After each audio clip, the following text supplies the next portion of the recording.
Okay, good evening students. Today we are having the day 5 video 4 for class 10th, the features of food chain.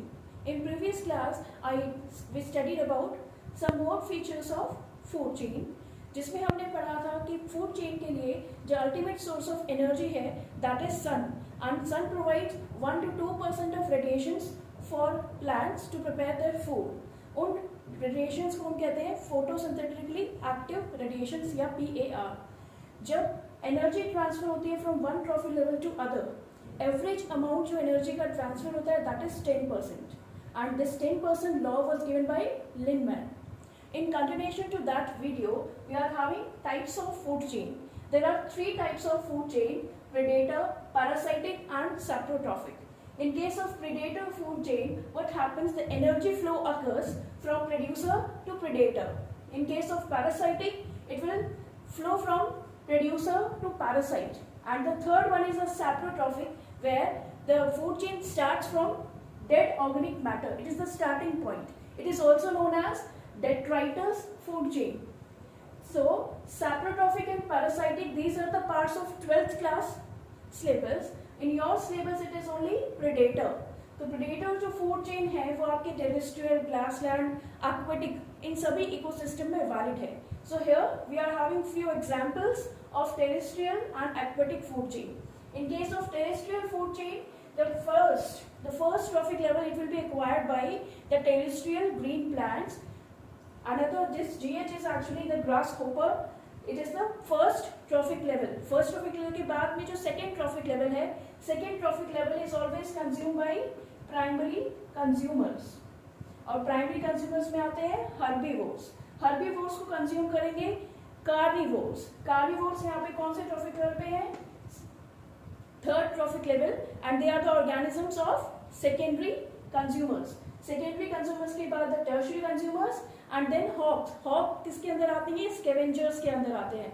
हमने decomposers में 2 categories पढ़ी थी, एक तो micro consumers और एक आपके scavengers. scavengers में बर्ड्स आती हैं जिनके बॉडी के अंदर वो डेड ऑर्गेनिक मैटर को कंज्यूम करते हैं. But in case of micro consumers, वो किसी भी डेड ऑर्गेनिक मैटर को आउटसाइड द बॉडी डिकम्पोज करते हैं और उसके न्यूट्रिएंट्स को सॉइल में मिक्स करते हैं. Second is the example of aquatic food chain. Aquatic food chain में जो प्रोड्यूसर्स हैं उसके कैटेगरी में 2 ही ऑर्गेनिजम्स आ सकते हैं. एक तो एल्गी, या हम कहते हैं उन्हें ब्रायोफाइट्स. ब्रायोफाइट्स ऐसे प्लांट्स हैं जिन्हें हम एम्फीबियंस कहते हैं, प्लांट किंगडम के, जो ग्रो तो करते हैं सॉइल में बट रिप्रोडक्शन परफॉर्म करने के लिए they need water as a medium. तो algae and bryophytes they forms the plant या प्रोड्यूसर्स या फर्स्ट ट्रॉफिक लेवल को फॉर्म करते हैं इन एक्वेटिक इकोसिस्टम. इनको कंज्यूम करेंगे कुछ छोटे छोटे जानवर जिन्हें हम कहते हैं जू प्लैंक्टन्स. इन जू प्लैंक्टन्स को कंज्यूम करने के लिए वाटर सरफेस में, वाटर के अंदर आपके पास मिलेंगे क्रस्टेशियंस. क्रस्टेशियंस कौन से होते हैं? जो आपके शेल्ड एनिमल्स हैं. शेल्ड एनिमल का एक एग्जांपल बता देती हूँ, दैट इज स्नेल. इन स्नेल्स को फिर कंज्यूम कर लेती हैं फिशेस. तो these are the example, this is the example of aquatic food chain, and the previous one is the terrestrial food chain जो लैंड सरफेस पे वैलिड है. इसके बाद फूड चेन के साथ एक और टॉपिक डिस्कस होगा, that is food web. Web क्या होता है? जाला. तो जाला क्या? फूड वेब का मतलब क्या है? यहाँ पर जहाँ पर मल्टीपल कनेक्शंस हो एनर्जी ट्रांसफर के. तो ये क्या होता है? नेटवर्क होता है बहुत सारी फूड चेन्स का जो आपस में इंटरकनेक्टेड होते हैं बहुत सारे ट्रॉफिक लेवल्स पे, जिसकी वजह से किसी भी ऑर्गेनिज्म को खाने की कमी नहीं होती, जिसकी वजह से एनर्जी फ्लो जो है वो continuously from one organism to the other आराम से होता रहता है. किसी के भी पास में कम एनर्जी बिल्कुल भी नहीं पहुंचती है. इसी की वजह से इकोसिस्टम में स्टेबिलिटी प्रोवाइड करने के लिए food web is mainly responsible. तो what is food web? It is the network of food chain which are interconnected at various trophic level, जिससे ऑर्गेनिजम्स को मल्टीपल फीडिंग कनेक्शंस मिलते हैं. ठीक है, और उनके लिए बहुत सारे पाथवेज ओपन हो जाते हैं एनर्जी फ्लो के लिए.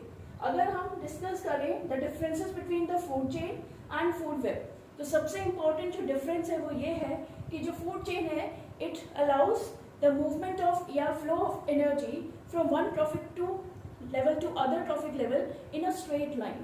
फूड चेन में केवल एक स्ट्रेट लाइन में एनर्जी फ्लो होता है, जिसकी वजह से the progressive level of energy decreases from first trophic level to the last trophic level जो भी होगा उसके पास बहुत ही कम एनर्जी बचती है जिंदा रहने के लिए या कंज्यूम करने के लिए।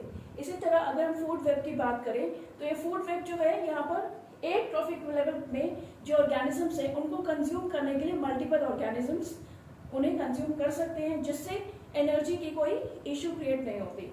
यहाँ पर एक नेटवर्क फॉर्म होता है जिसकी वजह से आपका इकोसिस्टम सबसे ज्यादा स्टेबल रहेगा if they are following food web. For example अगर हम बात करें अपनी नॉर्मल लाइफस्टाइल में, जैसे घर में आपके पास खाने के लिए बहुत चीजें अवेलेबल हों, मम्मा नहीं है बट यू आर हैविंग, मतलब आपके घर में मैगी है, आप मैगी बना लेंगे, मैगी नहीं मिला आप चपाती खाएंगे, चपाती नहीं है तो फिर आप कुछ और ट्राई करेंगे। तो आपके पास मल्टीपल फीडिंग ऑप्शंस हैं। In the same manner in case of food web organisms के पास भी मल्टीपल फीडिंग ऑप्शंस होते हैं, लेकिन यहाँ फूड चेन में अगर स्नेक के सामने फ्रॉग है तो उसको फ्रॉग वो ही कंज्यूम करना पड़ेगा। तो जनरली हमारे जो भी इकोसिस्टम में है, जो भी खाने को मिलता है उसके अकॉर्डिंगली फूड वेब ज्यादा स्टेबिलिटी प्रोवाइड करेगा इकोसिस्टम में।